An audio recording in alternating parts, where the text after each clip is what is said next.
As someone who is on the autistic spectrum and who has experienced school, I went to I went to a school with other people who didn't have learning difficulties, and I do think there is a degree of, for me, it's about training, and if it's about making sure the teachers are safe and finding a line where there's a safety in the classroom, but also there is an ability for the child with those needs to have a conducive learning environment.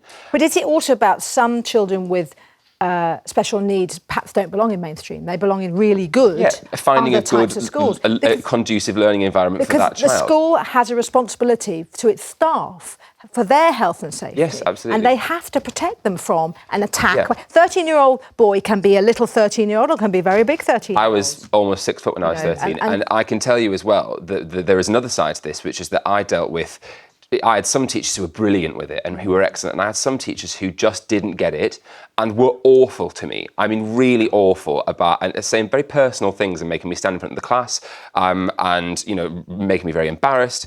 And had those teachers had their way, and this whole thing is about teachers having the ability to exclude students rather than it having to go through a board. And teachers are saying we need the ability to exclude. But had those teachers had their way, I would not be in the position that I am today. I would like to think I'm quite a well-rounded, sociable human being, and that is because of the teachers who were brilliant. But had the other teachers had their way, it wouldn't have been that case. So I do think it's a very grey area where there needs to be a place for both staff to feel safe and students to be in the best learning environment for them.